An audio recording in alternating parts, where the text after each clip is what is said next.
par Maïlan.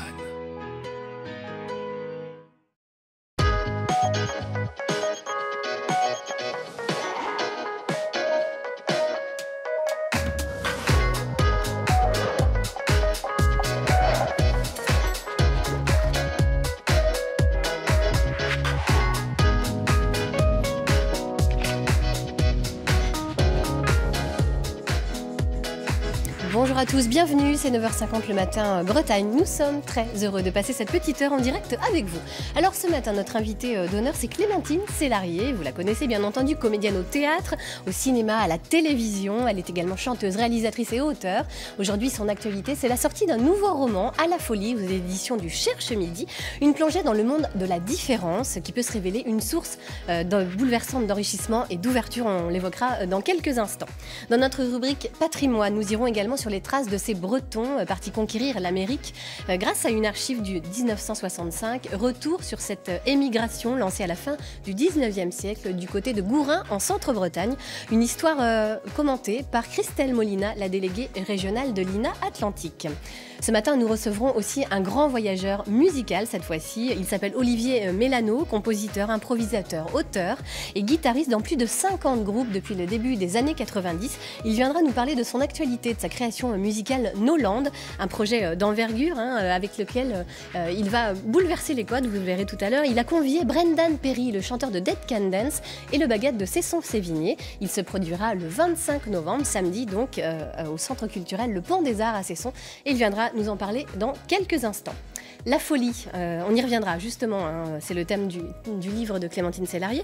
Ne pas en avoir peur, porter un autre regard sur celles et ceux qui souffrent de maladies psychiques, eh bien c'est aussi le propos de Jacques Fayolle, délégué pour la Bretagne de l'UNAFAM, cette association qui accompagne les familles des personnes vivant avec des troubles psychiques. Le 1er décembre, elle organise à Rennes une journée d'information. Et puis enfin, ce matin, dans notre rubrique juridique, nous ferons le point sur la façon de favoriser légalement vos enfants, les donations donc, leur donner un coup de pouce pour leurs études, s'acheter un appartement ou simplement leur constituer un petit pécule. Eh bien, tout cela peut se faire de multiples façons. Nous l'évoquerons avec Maître Geoffroy Aymonet, notaire à Béton. Sans oublier, bien sûr, le débriefing de Catherine Bossard en fin d'émission. Voilà pour le menu bien dense de ce matin. Bonjour Clémentine Célarié. Bonjour. Ouais, fallait du souffle pour tout ça. Vous allez parler vite, c'est bien. Ouais. Merci d'avoir accepté notre invitation. Oh ben non, merci à vous, parce que je suis heureuse d'être là. Moi, j'aime bien être en Bretagne. Ah, déclaration, vous commencez bien l'émission. Ben non, mais je suis un peu bretonne aussi quand même, de mon père. Ma grand-mère était d'Illifaut. Donc Illifaut, c'est pas loin de Rennes. Et puis je suis heureuse quand je suis là parce que c'est beau. Je sais pas, il y a plein d'énergie, c'est simple, c'est sauvage, c'est super. C'est naturel. C'est plutôt la presqu'île, vous voyez, du côté de la presqu'île de Crozon, tout ça. Ouais. Mais puis depuis hier soir, c'est formidable d'être ici. Donc voilà. Vous étiez en dédicace à l'Espace Ouest France à Rennes, en partenariat avec la librairie Le Fayère. Mais vous êtes un peu africaine de cœur quand même aussi. Ah ben quand même, parce que oui, vous êtes née à Dakar, au Sénégal. Oui, tout ça, c'est un mélange très chouette. Oui, je suis née à Dakar, au Sénégal. Et j'ai vécu longtemps en Afrique, enfin toute mon enfance, quoi, jusqu'à 13 ans. Et donc c'est l'Afrique et la Bretagne, quoi, un peu, avec plein d'autres endroits. J'aime beaucoup d'autres endroits, mais l'Afrique, c'était important. Oui, ça m'a... Justement, alors je vous propose de tirer un premier petit papier. Ça devrait évoquer l'Afrique, je pense, et vous rappeler un petit souvenir. Allez. Alors, tac. Indianapolis. Ah non, alors pas celui-là. C'était celui d'avant, mais c'est pas grave. Ah oui, mais c'est deux, j'ai pris l'autre. Ça fait rien. Ah, il fallait... Ah non, mais allez, prenez le premier, on va voir ça. Je savais pas qu'il fallait ça prendre va nous parler de dans l'ordre. C'est toujours pareil. Alors, collège de Libreville, oui, oui. Au collège, j'étais dans une... parce que j'étais en 6e. Et en fait, j'ai été renvoyée parce que... C'est ça que vous voulez que je raconte, c'est ça, non? Voilà, dire qu'on marchait, il y avait la plage à droite, le lycée, enfin j'étais au lycée Léomba, le lycée à gauche, quelquefois on allait à la plage, forcément. Mais oui, puis j'étais renvoyée de ce collège parce que j'ai un mec m'a un petit peu, pas agressé, il m'a un peu dragouillé, comme on dit, et m'a fait du harcèlement. et en fait, je me suis défendue, et donc j'étais renvoyée pour racisme, et bon bref, mais c'est pas grave, j'étais en pension, j'étais très triste après, mais pas grave, on se remet, c'est pas dramatique. Voilà. Pas du genre à vous laisser faire. Libreville, c'était au Gabon, et c'était des souvenirs merveilleux aussi. De toute façon, toute l'Afrique, c'était des souvenirs merveilleux. Allez, un deuxième petit papier, du coup, alors, qui donc, devrait nous faire voyager. Hein. Mais alors, du coup, voilà, Indianapolis, c'était une bourse. Mes parents m'ont envoyé aux États-Unis avec une bourse. On habitait Lille à ce moment-là. Et c'était très, très chouette. Sauf que quand je suis arrivée dans la famille, la mère de famille me dit, bon, ici, tu amènes qui tu veux, mais pas de noir. Vous voyez, c'était emmerdant. Voilà. Parce que moi-même, qui suis africaine, donc ça se voit pas à l'œil nu, mais bon. Mais à l'intérieur, c'est donc, c'était très bizarre. Mais bon, il faut s'adapter. Enfin, il ne faut pas s'adapter à tout. Mais donc, j'ai survécu, je suis restée parce que je me suis dit, c'est la différence. Là, c'est une autre différence. Et du coup, j'ai quand même amené quelqu'un qui était noir de peau. Et c'était pas drôle quand même. Hein. Le racisme vraiment primaire, enfin, tout racisme, c'était absolument abject. Mais alors là, c'était sinistre. Mais voilà, mais Indianapolis, ouais, c'est une ville particulière, quoi. Mais... c'est un endroit des États-Unis qui est peut-être pas urgent. Enfin, voilà, c'est beaucoup de racisme, à l'époque, hein, c'était en 1912, donc ça a changé sûrement depuis. On l'espère. Voilà, et donc voilà. Alors, on va rester justement aux États-Unis. On va y revenir avec nos archives, nous aussi, mais alors ce sera plutôt dans les années 60, en compagnie de Christelle Molina, la déléguée régionale de l'INA Atlantique.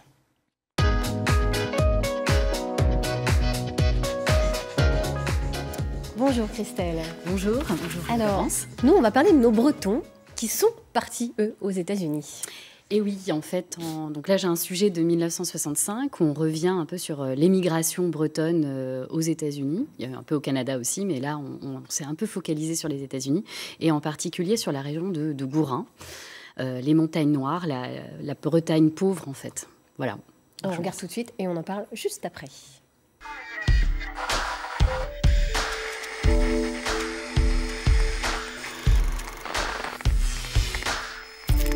Sur la carte, un nom de village, Roudoualec. C'est là que tout commence. Des alentours, on s'en vient vers la quincaillerie. Mais on n'aime pas trop l'avouer. On est devenu méfiant par la force des choses. Pourtant, la route de l'Ouest passe là, et en demandant quelques articles, on peut glisser au maître du lieu le mot qu'il faut prononcer à voix basse, de peur que nous l'entende de trop. Bonjour monsieur. Dites-moi, pour New York. Vous aurez l'intention d'émigrer? Oui. Avez-vous des relations à New York? Non. Personne? Non. Des connaissances quand même de la langue américaine? Oui. Ah ben oui. Alors, la question ne se pose pas, si vous voulez. Oui. Alors, si vous allez passer derrière, si vous voulez, au bureau? Oui, avec plaisir. Non, je vous en prie. Pardon. Je vous en prie, asseyez-vous. Hein. Oui, alors je pense que monsieur Fichin qu'il y a des formulaires à remplir. Ben oui, il y a un questionnaire d'inscription d'abord à compléter, le voici. Oui. Alors vous le complétez, vous l'adressez au service des visas de l'ambassade des États-Unis aux 2 rue Saint-Florentin, Oui. Paris 1er. Oui, mais finalement il y a quand même pas mal de formalités là. C'est pas si simple que l'on veut bien le dire, les voyages aux États-Unis. Pas tellement de formalités peut-être, mais il faudrait au moins avoir une relation là-bas, Oui. ou avoir des connaissances de la langue américaine, Oui. pour éviter l'isolement à l'arrivée. Quelles sont les professions que l'on peut exercer là-bas? Ben, pratiquement toutes les professions, mais les gens qui partent d'ici, dans la proportion de 95%, travaillent dans la restauration. Comment ça se fait? Ah ben là, ça ne demande aucune préparation spéciale. Ils commencent soit dans la cuisine comme aide, soit dans la salle comme aide également. Oui. Alors là, on n'exige pas de connaissances spéciales, Oui. simplement le désir de vouloir travailler. Auprès de nous, d'anciens Bretons de New York. Ça fait combien de temps que vous vivez à New York? C'est 40 ans. Oui. Et vous? Moi, je suis parti en 1927, au mois d'août. Ça va faire 38 ans. Pour le 29 août, je suis parti de Gourin. Est-ce que l'on trouve assez facilement du travail là-bas? Ça, forcément, celui qui veut travailler tout le boulot. Oui. Vous travaillez où, vous? En cuisine. J'ai fait quelques années dans les industries. Après ça, je suis rentré en ville de New York et j'ai fait le cuisinier tout de suite après. C'est que je suis devenu chef au bout de 10 ans. Qu'est-ce que vous faites à New York? Ben, je suis cuisinier. Et vous, madame? Ouais, très serveuse. Ah, les Bretons de New York. Hein. Alors, rappelez-nous un petit peu, Christelle, à partir de quand ces Bretons ont-ils émigré vers l'Amérique? Alors, à partir à peu près du 19e siècle, en fait, on a deux vagues, en fait. Avant 1939, avec des Bretons qui vont partir au Canada un peu de façon temporaire pour aller après vers les États-Unis où on s'installe.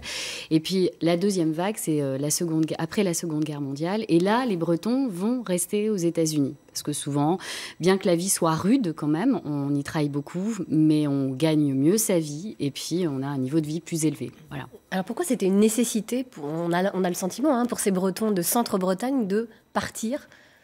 Cette région de Gourin, c'est une région pauvre, où en fait on a du surpeuplement.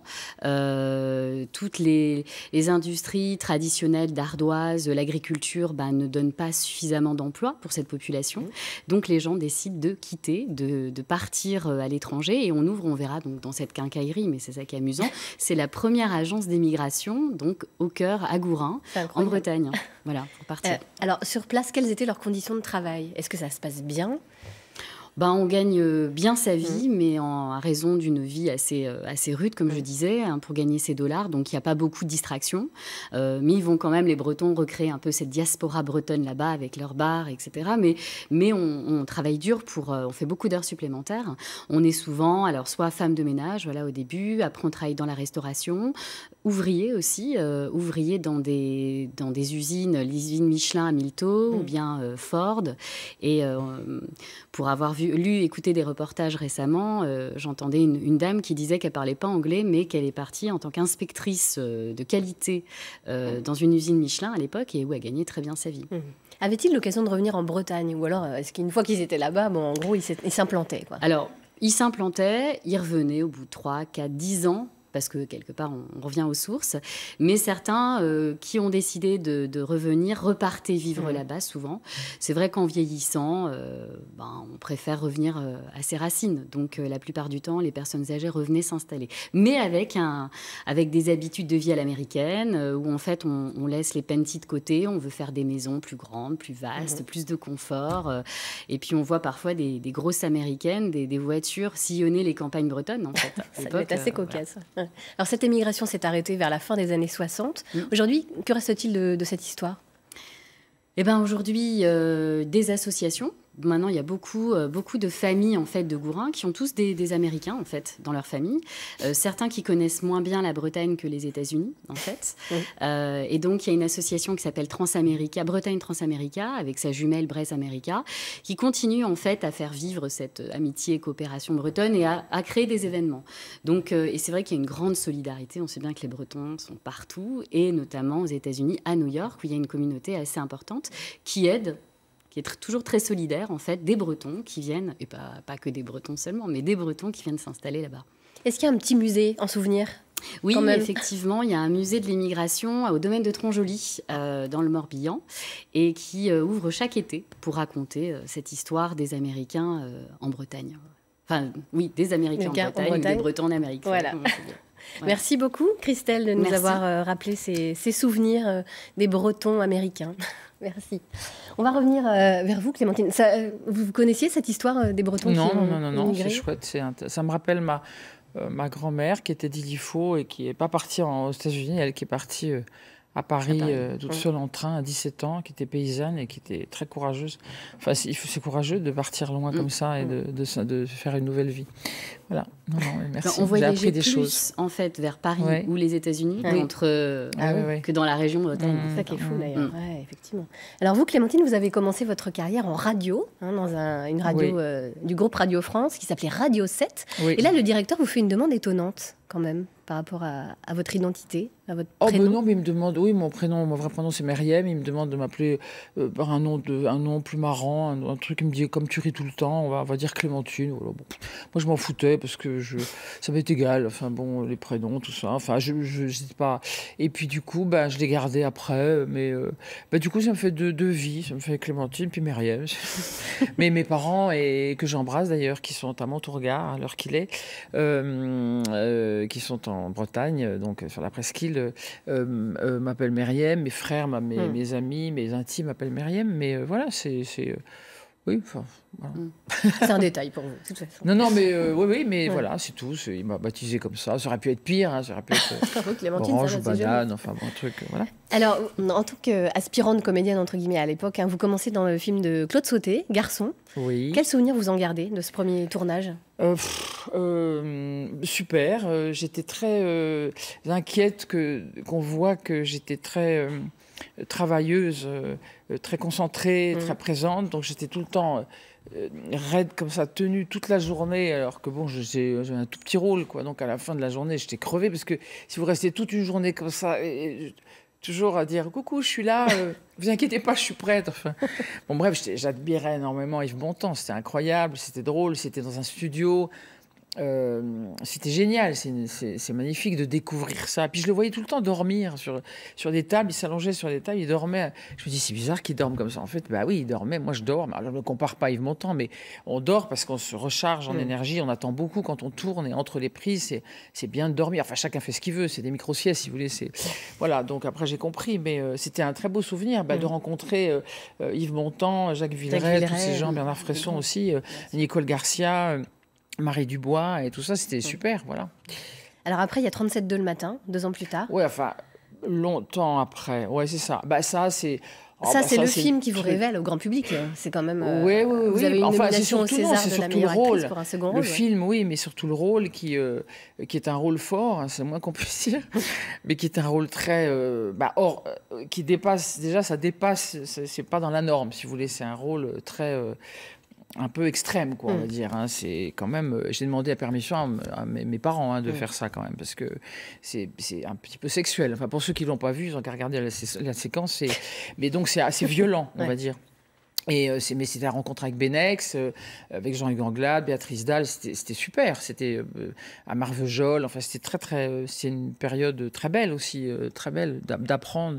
Puis c'est pas grave, vous savez, les gens vous mettent dans des cases. Après vous faites un rôle comme ça, après vous êtes la nymphomane de service, alors vous n'êtes pas du tout nymphomane. C'est un rôle, c'est un peu bon.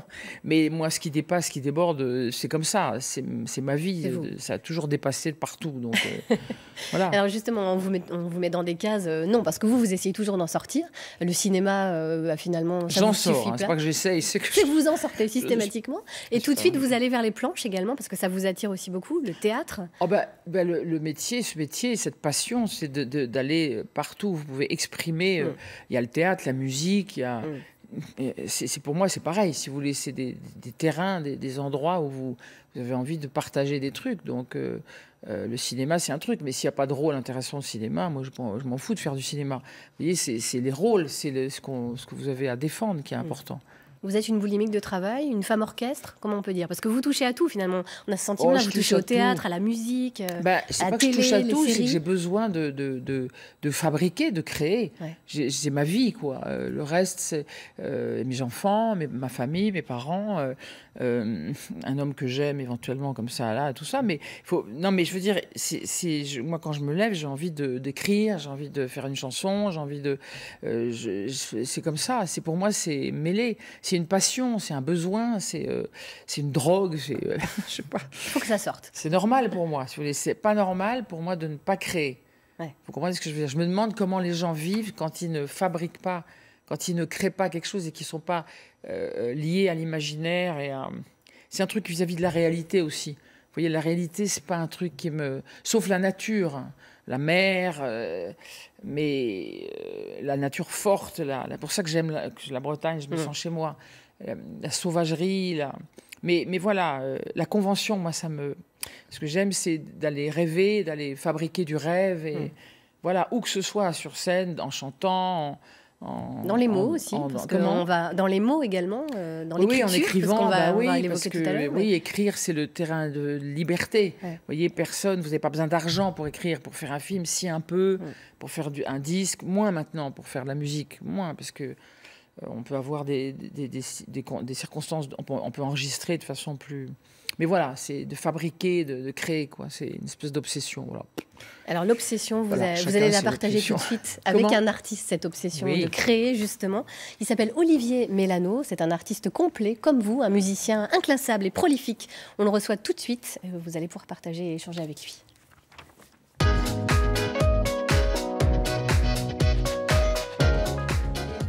Alors, on ne sait pas comment vous présenter. Vous, c'est pas un peu comme Clémentine, vous êtes multicarte, musicien, compositeur, improvisateur, auteur, guitariste. Enfin bon, voilà. Ça part dans tous les sens.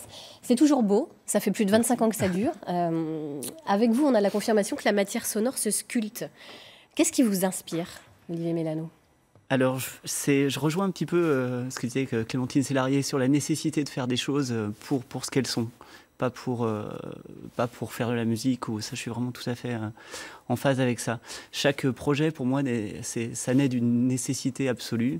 Ce dernier projet, je voulais travailler avec un bagad depuis très longtemps, parce qu'il y a une force vraiment très, très forte de ces instruments, une puissance sonore, quelque chose d'un peu guerrier. Et donc voilà, je leur ai proposé de travailler, le bagad Cesson en l'occurrence. J'ai eu la chance de rencontrer Brendan Perry, qui est pour moi une des plus belles voix vivantes aujourd'hui, dont je suis absolument fan depuis... mythique groupe Dead Can Dance. Alors justement, Clémentine est fan aussi. Can Dance. Quand j'ai entendu ça tout à l'heure, je dis waouh, génial. Oui, c'est bien lui. Et cool. Donc voilà, j'ai eu la chance de le rencontrer, on est devenus amis, et puis je lui ai proposé de faire ce projet assez rapidement, et il a accepté avec une grande confiance, sans savoir du tout où il mettait les pieds. Donc voilà, il m'a fait l'honneur de sa confiance. Et puis voilà, on a commencé à travailler. Ça a été une grosse montagne. Donc voilà, ce projet, comme les autres, c'est né de rencontres, mais aussi d'une nécessité artistique impérieuse. Alors, ce projet s'appelle Noland. On va regarder un petit teaser et on en reparle juste après.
Noland, est-ce que c'est une façon de dire que finalement l'être humain ne se réduit pas à un territoire, à une frontière? Tout à fait. En fait, quand j'ai commencé à travailler pour ce bagad, cet ensemble qui est traditionnel, on va dire, et qu'il a fallu que j'attaque le texte, la chose qui m'est venue naturellement, c'est que je voulais surtout pas que ce soit quelque chose qui prône un territoire, mais la diversité des territoires, leur porosité.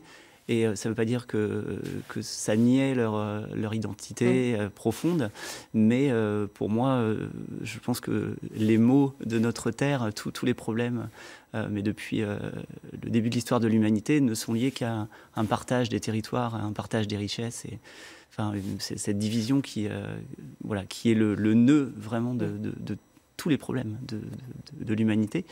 Donc voilà, c'est prendre un petit peu de la hauteur avec ça. Ça ne donne pas de réponse, évidemment, mais ça permet d'essayer de prendre de la hauteur et d'avoir une perspective un petit peu plus large via la poésie, puisque c'est quand même un long poème, mais c'est aussi un hymne, on va dire, anti-identitaire, antinationaliste, anti-régionaliste, du coup, par la même occasion, mais qui n'est pas du tout mondialiste, dans le sens où toutes les choses doivent se valoir, mais qui célèbre l'identité de chacun, mais surtout qui prône la curiosité, d'aller voir si l'autre n'a pas plus de choses à nous apprendre que nous avons à lui apprendre. Ouais. Bon, hein. Ah, bien. Je suis complètement d'accord avec vous. L'autre. Oui, l'autre. Ouais. Alors, c'est assez étonnant parce qu'en fait, vous vous appuyez sur un bagad qui est quand même quelque chose de très ancré dans le territoire. C'est pas paradoxal finalement? Si, mais justement, ce projet justement se joue de paradoxes. De la même manière que vous avez pu voir, il y a une esthétique très martiale, quasi militaire, avec une typographie, voilà. Donc c'est utiliser un petit peu, on va dire, les armes de l'ennemi pour les codes, vous leur piquez, les codes, voilà, pour les retourner et puis pour délivrer un message de paix et d'amour. il y a vraiment ce paradoxe de retourner les choses pour qu'elles passent différemment, peut-être parce qu'on a tellement entendu, et évidemment c'est un peu tout ce que je dis là, ça peut paraître assez naïf, et puis on l'a entendu 1000 fois. Donc c'est aussi via l'axe artistique, essayer de le faire passer d'une autre manière, avec une manière peut-être plus guerrière, plus offensive, et voilà. Et puis avec ce bagad, effectivement, qui a eu l'intelligence et vraiment un engagement très très fort de travail de leur part, de suivre ça, parce que évidemment, on a beaucoup parlé avec eux de ce que ça disait, cette chose-là, l'identité. Et voilà, le bagad Cesson a été incroyable. Enfin, ils ont vraiment suivi, ça a ouvert des discussions entre eux, et voilà, ils ont suivi ce mouvement de façon très belle. Pas facile de travailler quand même avec tout un ensemble comme ça dessine une sorte de fresque finalement. Oui, c'était un gros travail technique. En plus, donc c'est une musique qui n'est pas une musique traditionnelle, avec des instruments qui sont un peu compliqués, qui ne peuvent pas jouer toutes les notes. Donc on a beaucoup travaillé pour que ça sonne pas forcément trop celtique, mais même s'il y a quand même cette couleur-là. Donc eux, ils ont énormément travaillé. Il y en a certains qui ne savaient pas lire la musique avant cette pièce, qui se sont mis à apprendre la lecture musicale. Donc voilà, ils ont fait un grand pas. D'ailleurs, ils sont passés en première division cette année, enfin en première catégorie. Donc voilà, ça a peut-être participé aussi du travail. Mais voilà, leur curiosité a été c'était un vrai bonheur de travailler avec eux. Et puis alors, il y a la voix incroyable de Brendan Perry, bien sûr. Donc Clémentine est très fan. Comment a-t-il, lui, travaillé sur tout ça, sur toutes ces conditions Donc je l'ai rencontré un petit peu avant le projet, donc je lui ai proposé de faire ça. Il a accepté. Je ne sais pas quelle folie lui a pris d'accepter ce truc-là. Mais voilà, on a travaillé. Donc il est vraiment interprète sur cette pièce. C'est la première fois, je pense, dans toute sa carrière qu'il chante la musique de quelqu'un d'autre et les textes de quelqu'un d'autre. Donc on a travaillé ensemble. Voilà, je lui ai proposé le texte. Il a accepté parce que le thème lui plaisait? Je pense que ça a été un des éléments vraiment centraux. Quand il parle de ce projet, il parle d'abord du texte et de certaines phrases du texte qui pour lui font écho. Par exemple, le fait que effectivement, c'est encore des images toutes bêtes dites comme ça, mais le fait que ça parle beaucoup d'oiseaux aussi et de frontières, le fait que c'est tellement abscon ces frontières quand on y réfléchit un tout petit peu. Encore une fois, cette idée de prendre de la hauteur par rapport à ça et d'essayer d'envisager les choses différemment, tout ça, je pense que ça lui a vraiment parlé. Et puis moi, j'ai vraiment écrit sur mesure pour lui. Je connais tellement sa voix que j'ai vraiment composé. Je lui ai taillé les mélodies parce que je connais très bien la façon dont il chante depuis très longtemps. Ça fait partie aussi de mon ADN musical. Donc voilà, je lui ai fait ça sur mesure, on va dire. Et puis vous serez en concert le samedi 25 novembre au Pont des Arts, au Carré Sévigné, à Cesson-Sévigné donc. Comment vous êtes préparé spécifiquement pour ce concert-là? En fait, ils sont chez eux, ils jouent à domicile. Tout à fait, on a fait le premier concert à Rennes il y a 1 an et demi. Ouais. Depuis, on a fait une dizaine de concerts un peu partout en France. Et c'est le dernier concert, en fait. Donc ça va être aussi la fête de dernier concert, mais aussi la fête de sortie de l'album, puisque l'album va prendre le relais de la scène, voilà. Donc on fait les choses un petit peu à l'envers, de façon c'est étonnant, non commerciale, anti-commerciale, on va dire. Il est sorti le 10 novembre, cet album, Noland. Il est sorti le 10 novembre, voilà, chez World Village, et puis voilà. Donc il va prendre le relais de la scène. Pour que vive encore ce spectacle Noland et que s'abolissent les frontières, c'est ça? La disparition ou la porosité ou peut-être la bêtise des frontières, oui. Et si on veut en savoir plus sur le projet, on va sur votre site internet melanoland.com. Voilà. Ça vous parle, ce projet? Ah oui, je trouve ça super. On peut l'acheter, donc on peut Tout à fait. Donc je vais l'acheter et je trouve ça super, oui, parce que d'abord j'aime bien ce son. Je trouve ça fait rêver et puis c'est beau et c'est. Vous connaissez pas Uno? Ça veut dire rien, le groupe Uno. Non, c'est mon fils qui fait de l'électro. Enfin, c'est chouette, ça me rappelait un peu des sons comme ça. Moi, j'adore tout ça. J'aime beaucoup. Et puis je trouve que c'est vachement important ce que vous dites sur les frontières, sur de faire la paix avec de façon guerrière. Je trouve ça beau de dire hey, il faut faire la paix, merde. Enfin, vous voyez ce que je veux dire? Oui, parce que ce qu'on a essayé avant, visiblement, ça marche pas. Alors. Oui, c'est ça, oui. Donc c'est chouette, quoi. D'imposer, c'est une espèce de... C'est chouette, c'est très, très chouette. Voilà, vous vraiment, êtes un peu DJ à vos heures. Comment? Clémentine, vous êtes un peu DJ en fait, à vos heures. C'est une petite erreur, mais c'est pas grave. Je ne suis pas DJ. Je fais du freestyle avec les DJ. Comme on dit, c'est mon fils qui m'a dit, ça s'appelle du freestyle, tout ça. Je vais emmerder les DJ quand je vais en boîte. C'est ça. Quand le son est bon. Et je leur dis, t'as pas un micro? Parce que j'aime bien faire du freestyle. J'aime bien improviser, chanter avec les DJ. J'adore ça. Et d'ailleurs, je vais le refaire parce que c'est un truc de liberté. Parce que tu vois, il n'y a pas de musicien. Donc, c'est que le DJ qui met du bon son. Et à ce moment-là, moi, je fais des impros là-dessus. Et j'aime bien parce que c'est vivant. Et comme les gens dansent, j'ai commencé en Belgique à faire ça avec Charles Schillings, qui était un DJ. Et je l'ai fait après. Voilà. Quelquefois, je les embête, les DJ. Puis quelquefois, ils me disent non. Ils se disent, mais elle est folle, qu'est-ce qu'elle fait là? Et puis d'autres fois, ils disent ouais. Et puis voilà, c'est super. Bon. Ça dépend, c'est le partage, ça dépend. Olivier Mélano, attendez-vous à ce que Clémentine Sélarié vienne vous embêter comme non, jamais. Non. Folle. C'est pas un micro. Non. Clémentine, on va revenir à la sortie de votre livre, de votre roman, À la folie, aux éditions du Cherche Midi. C'est le 3e aux éditions du Cherche Midi. Il est en librairie depuis le 19 octobre. Qu'est-ce que vous vouliez raconter dans ce livre, symboliquement? Facile de résumer. On ne va pas raconter toute l'histoire. Je voulais raconter que le principal... la question... Non, mais je voulais raconter que c'est lié à ce que vient de dire Olivier, que tout est dans l'autre et sa différence.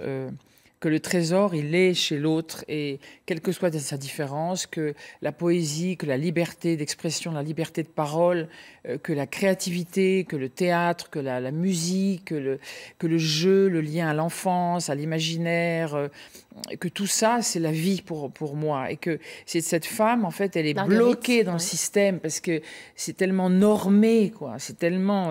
c'est un système, d'ailleurs, qui a quelque chose de guerrier, enfin, je veux dire, de très... qui ne nous pousse pas, si vous voulez, dans nos ouvertures, qui ne nous pousse pas à faire...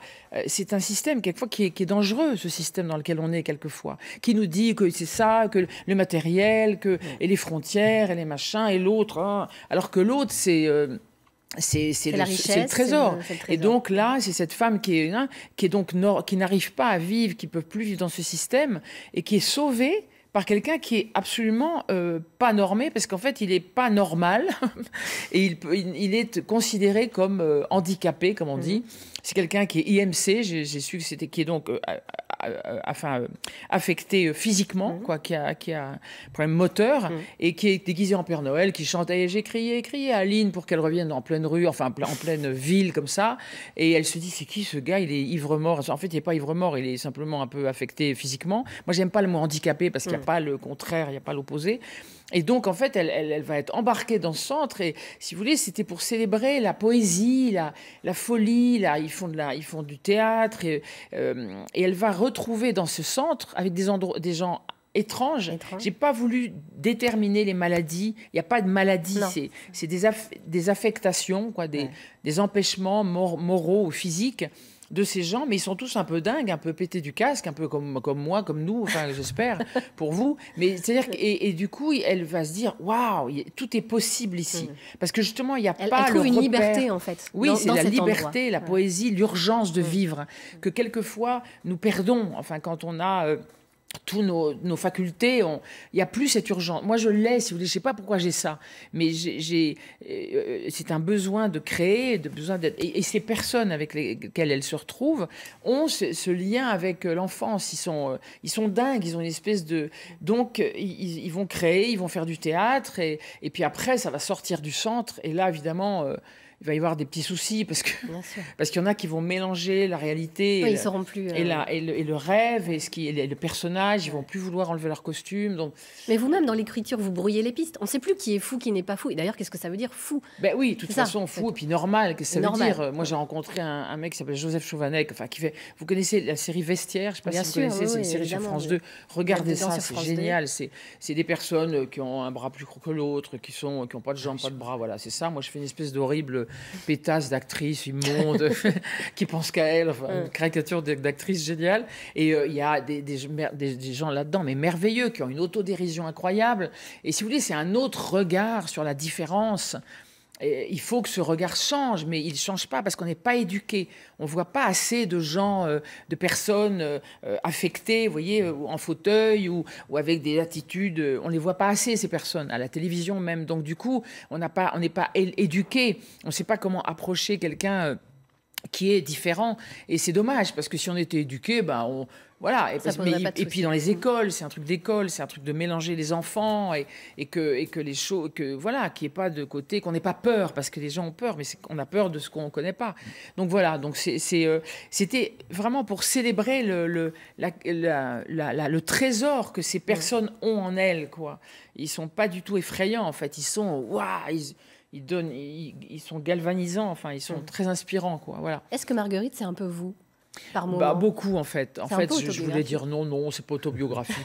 Ces conneries. À un moment donné, je me suis dit, arrête de dire ça parce que c'est beaucoup, oui. C'est-à-dire, c'est un rêve. Oui, je me sers de quelqu'un pour dire des choses auxquelles je rêve, auxquelles j'aspire beaucoup. Je suis très idéaliste. Bon, voilà, chacun, c'est.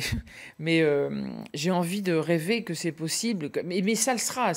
Ça va avancer. De toute façon, il y a beaucoup de choses qui avancent par rapport à la différence. Il y a beaucoup de gens qui font beaucoup de choses. Ok, oui. Justement, ça tombe bien puisque vous en parlez. On va tout de suite recevoir Jacques Fayolle. Il est le délégué pour la Bretagne de l'UNAFAM, une association de soutien et de défense des personnes atteintes de maladies psychiques et de leurs proches. Voilà, il nous a rejoint d'ailleurs de ce pas, avant même qu'on l'appelle quasiment.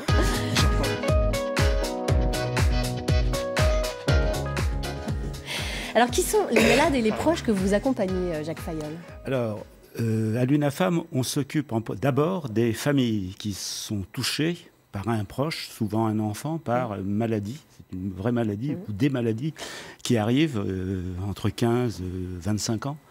Des maladies graves, schizophrénie, troubles bipolaires, dépression sévère, des TOC. C'est du lourd. Mais on accueille ces familles qui sont dans le désarroi le plus complet quand ça leur tombe dessus, et ça a des effets collatéraux sur tout le monde. Parce que le regard de la société est très dur, justement. Alors, on va y venir. Voilà. Et un petit clin d'œil à ce que venait de nous dire avec passion Clémentine. Notre revue nationale s'appelle Un autre regard. Ça veut dire, espérons, et ça avance, changer un peu le regard de la société sur toutes les personnes. Alors, j'aime pas non plus l'expression personne handicapée. La législation parle de personnes en situation de handicap. Ça veut dire que quand elles créent autres, elles sont pas plus handicapées que vous et moi. Et je peux dire que beaucoup des personnes touchées s'en sortent, vivent encore, parce que, hélas, le taux de suicide est considérable. 10% des personnes touchées se suicident.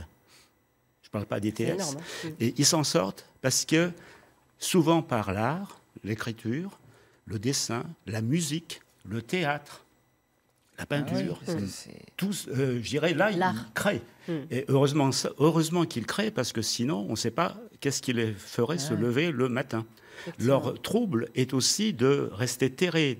Ils ont des problèmes, ils sont dans leur réalité, qui n'est pas tout à fait la nôtre. Et on voit ce que ça peut donner quand les réalités se confrontent. Donc nous, notre premier travail, c'est d'aider les familles, de les écouter, pas de les conseiller, de les orienter. Et notre deuxième travail, c'est de défendre leurs droits de ces personnes qui, dans un premier temps, ne sont pas en situation de défendre elles-mêmes leur vie et leurs droits, leurs intérêts. Donc, c'est deux missions complètement différentes. Et pour ça, nous ne sommes que des bénévoles. On n'a que des salariés au niveau national, mais on fait bouger les lignes. Il y a eu des lois qui se sont passées. La loi de 2005 qui a reconnu l'inclusion de ces personnes dans la société. Donc changeons le regard de la société. Mais pour ça, il faut les trouver, accepter la différence. Vous parliez de l'autre. Ouais. L'altérité. C'est un autre moi-même, c'est pas moi, il est différent de moi, il ne vient pas du même pays, il n'a pas les mêmes coutumes que moi, et pourtant il va m'apporter, comme moi je veux lui apporter. C'est ça l'altérité. Ça pourrait être rajouté à fraternité en bas de la, je dirais, du triptyque. Alors, donc, très concrètement, Jacques Fayolle, vous organisez des permanences sur une cinquantaine de points en Bretagne. Oui, enfin 50 lieux d'écoute,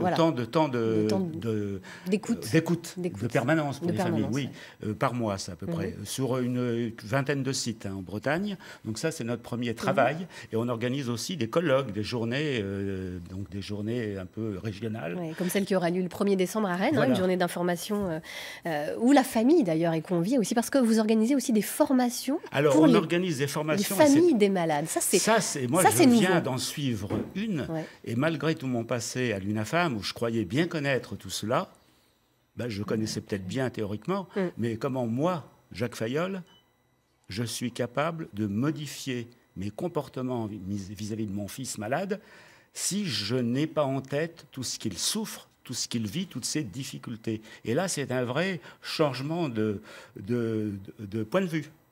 Et ce qui est intéressant dans la journée du 1er décembre, qui va avoir lieu, les liens familiaux à l'épreuve de la maladie psychique, c'est qu'on donne d'abord la parole à la fratrie, celle qui n'a pas été touchée, mais celle qui est quand même impactée. Qui est touchée de toute façon, différemment. Par effets collatéraux. Voilà. Et ce qu'ils nous disent à nous, parents, est extraordinairement fort, parce qu'eux nous disent, et on a été un peu les oubliés pendant que la maladie s'est déclarée, que tout volait en éclats. Vous nous avez dit, vos crises d'ado et autres, on ne veut pas en entendre parler, votre frère, votre sœur est malade et il faut absolument qu'on l'aide à s'en sortir. Et puis on est tellement bouleversés, on ne sait pas comment faire, que les frères et sœurs trinquent. Alors ils trinquent, quelquefois, ils vont remplacer les parents qui sont défaillants, ça arrive, ils vont fuir à l'autre bout de la terre, ou loin, parce qu'ils ne se supportent pas, ils veulent se protéger, quitte à ce qu'ils reviennent quelque temps après, parce qu'ils ont compris et que ça s'est apaisé et qu'ils peuvent effectivement après être des vrais frères et sœurs. J'ai 2 filles, donc en plus de mon fils malade, et cette fratrie, c'est quelque chose d'extraordinaire. Mon fils malade recherche ses sœurs, et réciproquement, je dirais que c'est quelque chose de très fort, malgré ce qu'elles ont enduré, et malgré ce que lui aussi a enduré. Donc c'est l'altérité. C'est toujours ça, changer le regard. Ah oui, bien sûr.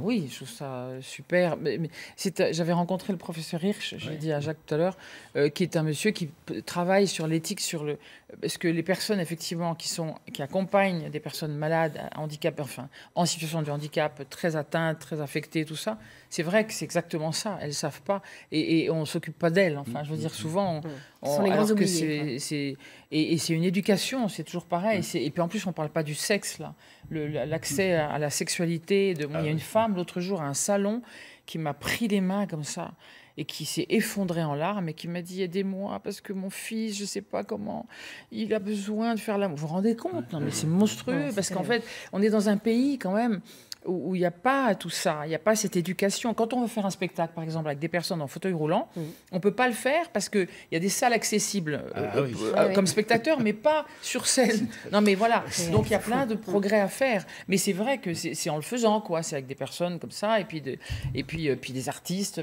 comme vous. Enfin, voilà, de faire parce que... et l'expression aussi. Dans l'expression artistique aussi, il y a des choses à apprendre, comme dans ces vous connaissez Vestiaire, la série Vestiaire. Il y a plein de choses à... Voilà, bon, voilà. Tout un tas de choses. Alors du coup, cette journée du 1er décembre à Rennes, à la Maison des Associations, elle est dédiée à cette fratrie, à cette famille qui est aux côtés des personnes malades. On a voulu faire le focus sur les frères et sœurs, comme je vous l'ai expliqué, parce qu'ils sont un révélateur. Ils ont un autre regard que nous, parents. Et ils nous renvoient nos propres difficultés. Notre difficulté à savoir intégrer tout le monde. Et nous, on apprendra ensuite, par la formation, à mieux se comporter. Et depuis que j'ai fait cette formation, je peux dire qu'on a évité des hospitalisations sous contrainte il y a 2 mois. Parce qu'on encaisse mieux. Parce qu'on sait qu'il ne faut pas trop s'alarmer dans les délires verbaux, que ce n'est pas grave. Il ne faut pas qu'ils passent à l'acte, bien sûr. Il vaut mieux éviter. Mais ils peuvent gérer leur crise, qui est quelquefois violente, simplement en se défoulant. Alors nous, les parents, ils aiment bien se défouler auprès de nous parce qu'ils peuvent se le permettre et on peut l'encaisser. C'est toute la différence. En tout cas, sur ce que vous disiez du monde, de la société, sur les personnes handicapées, il y a du mieux. Sur la sexualité, dans les établissements qui ont des déficients intellectuels, c'est maintenant, pas encouragé, mais accepté, organisé. Ce qui n'était pas le cas il y a 20 ans. Donc ça progresse. Et puis au niveau aussi de notre solidarité dans les familles de handicap, raccourci, on a des connivences. J'ai participé au comité d'Ille-et-Vilaine de handicap. On arrive à faire des blagues avec des personnes en fauteuil roulant. On leur fait des pas des croche-pieds, mais des croche-roues. Enfin, non, mais c'est ça qui est aussi plaisant. C'est symbolique, on est pareil. Ils ont de l'humour, il ne faut pas les cataloguer comme portant leur croix, même si c'est dur pour eux et plus souvent que pour nous. Merci beaucoup, Jacques Fayolle, d'être venu sur ce plateau. Et on rappelle que pour de plus amples renseignements, vous pouvez aller sur le site internet de l'UNAFAM, unafam.org. Merci à vous. On va rester dans le domaine de la famille, justement, puisqu'on va recevoir un notaire à Béton, qui va nous parler des donations. On le reçoit tout de suite, Geoffroy Emonet.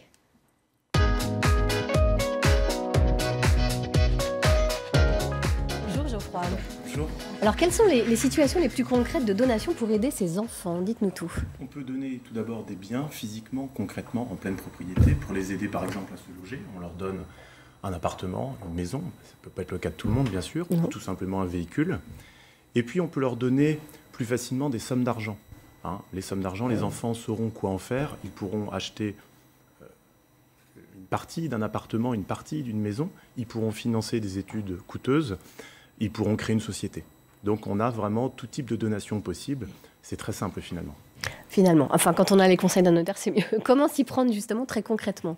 Alors concrètement, si on parle d'un bien immobilier, l'opération est assez technique. Juridiquement, il faut une évaluation fiable. La législation est assez contraignante. Il faut donc recourir au notaire puisqu'il y aura réellement un transfert de propriété, donc un acte est nécessaire. Ça, c'est pour l'immobilier. Oui. S'il s'agit de sommes d'argent, disons que les choses sont beaucoup plus simples, puisque, après tout, donner une somme d'argent à quelqu'un, ça se résume à un chèque, ça peut se résumer à un virement. Donc, si on s'en tient là, l'opération est très simple. On s'aperçoit, en réalité, que les conséquences peuvent être désastreuses si jamais tout n'a pas été bien calibré, tout n'a pas été bien anticipé. D'où l'intérêt de bien en discuter avec son notaire au préalable. Alors, quelles sont les questions à se poser, justement, pour éviter les mauvaises surprises ? Il y en a une multitude. Simplement, je vous donne un exemple. Vous donnez à votre enfant, souvent les parents nous disent « Mais qu'est-ce qui se passe si jamais mon enfant se sépare ou divorce ? L'argent que je lui ai donné, qu'est-ce qu'il va devenir ?» L'intérêt dans ce cas d'en parler au notaire, c'est que le notaire va pouvoir avoir une vision d'ensemble. Vous donnez une somme d'argent à votre enfant qui va acheter avec cette somme une partie d'un appartement. Le notaire va pouvoir consigner dans l'acte d'acquisition, par exemple, l'origine familiale des fonds, va pouvoir tracer les fonds. Ça facilitera une éventuelle séparation et ça évitera une contestation avec le conjoint de votre enfant. Donc c'est vraiment une sécurisation de l'opération si l'opération est bien pensée. Alors il y a aussi une autre question qui revient souvent dans la bouche des parents. La donation risque-t-elle de créer finalement un avantage au profit d'un enfant plutôt au détriment de ses frères et sœurs du coup ? Alors les parents peuvent choisir. S'ils souhaitent créer un avantage au profit d'un enfant, c'est assez sensible comme sujet, il faut l'écrire clairement dans une donation, donc dans un acte. Heureusement, la donation, elle est par défaut en avance sur la part d'héritage. Ça signifie que des parents qui donnent à leur enfant ne cassent pas l'égalité entre eux. Ça tombe assez bien puisque la grande majorité des parents ne souhaitent pas rompre l'égalité et sont très soucieux justement d'une paix familiale. Cette équité. Voilà. Donc, c'est un point qui est très important pour eux. Il y a des détails dans la loi qui sont quand même à appréhender avec soin, puisque la donation est par défaut faite en avance sur la part d'héritage, mais elle est aussi réévaluable au décès, donc lors de la succession des parents. Et ça, c'est un point qui est très sensible, puisque je vous donne un exemple, vous donnez 50 000 € à votre fils, qui s'empresse d'aller acheter la voiture de ses rêves, par exemple, il devra rapporter lors de la succession de ses parents les 50 000 euros. Mais en revanche, si vous donnez la même somme, 50 000 euros à votre fille, qui va créer sa société, qui va, je ne sais pas, ouvrir sa librairie, par exemple, et si cette société a pris de la valeur, au jour du décès, elle devra en quelque sorte partager la plus-value dont sa société a profité. Et évidemment, la situation entre les enfants risque d'être tendue. Pour répondre à cette situation, que beaucoup de gens ignorent, l'acte du notaire est très important, puisque les notaires réalisent très très fréquemment des actes qu'on appelle des donations partage, et qui ont précisément pour objet de figer les valeurs et de permettre de donner sereinement à ses enfants sans que les donations soient réévaluées et rapportées au jour de la succession. Un point essentiel. Alors on parle en ce moment beaucoup d'optimisation fiscale, on va arriver au sujet qui fâche. Certaines donations peuvent-elles permettre justement de payer moins d'impôts lors de la succession ? Oui, absolument. Alors, les donations qu'on vient de voir sont des donations concrètes. Finalement, on donne un bien, on donne une somme d'argent. Mais il y a des donations plus abstraites qu'on utilise très fréquemment et que les familles apprécient. Ce sont des donations avec un but d'avantage fiscal, puisqu'il s'agit de donations en démembrement de propriété. Le mécanisme est très simple. Des parents donnent, par exemple, leur maison à leurs enfants, mais ils s'en réservent la jouissance, ce qu'on appelle l'usufruit. Le bien sera transmis pour une valeur moindre. Donc, à la clé, il y a une économie d'impôts.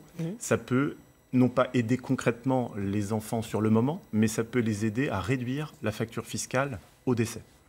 Merci beaucoup, Maître Geoffroy Aymonnet, pour ces conseils. On va maintenant passer au débriefing de Catherine Bossard. C'est la fin de cette émission et elle va venir à mes côtés. D'ailleurs, on va l'accueillir de ce pas.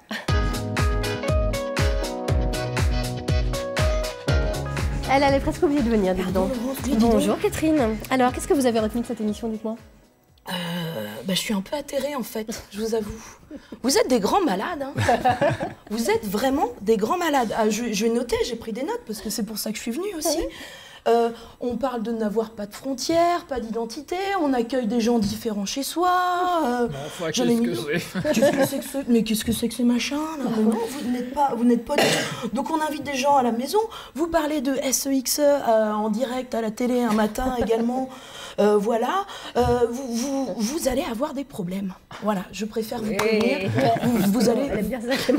On adore les problèmes. Vous cherchez aussi. Mais faites attention parce que à force de pas vouloir rentrer dans des cases, on a vite fait à dire que c'est peut-être parce que il vous en manque une. C'est ça. Tant mieux.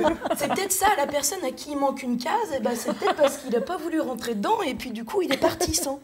Et bon j'ai pensé à bien-pensance. Et en fait, je me suis dit, c'est fou aussi. Dans bien-pensance, il y a pensée. Et maintenant, il y a des gens qui réussissent à en faire une insulte. Je me suis dit, c'est peut-être ça la folie aussi. Oui. Voilà. Et puis la folie, c'est peut-être aussi de poursuivre une norme qui n'existe pas, puisque c'est quelque chose, c'est une réalité, c'est une non-réalité, la norme. Puisque c'est une médiane entre différentes réalités. Vous voyez, je me dis, c'est complètement fou. Et qu'est-ce qu'on va s'aider mettre à nos enfants? Heureusement que vous êtes là pour parler de choses.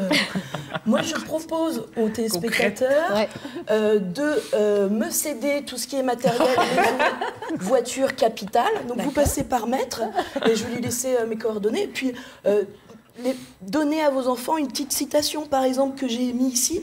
Qui vit sans folie n'est pas si sage qu'il croit. Ça, c'est Jean Dutour. Mais sinon, il y a la version de William Shakespeare. A fool thinks himself to be wise, but a wise man knows himself to be a fool. Voilà, complètement sans traduction, puis sans accent non plus. Impeccable. Merci beaucoup, Catherine. Faites attention quand même. Oui, d'accord. Okay. Clémentine Sélarié, merci infiniment d'avoir été avec nous. Nous vous aimons à la folie, on peut le dire. Allez, c'est le titre de votre roman. Merci infiniment d'avoir été attentif ce matin à cette émission un peu folle. Voilà. Allez, on se retrouve demain, vendredi. Nous recevrons le comédien Cyril Gay à l'affiche actuellement de la pièce. Le titre va vous plaire. Il faut beaucoup aimer les hommes au TNB à Rennes. Excellente journée à tous. À demain, 9h50.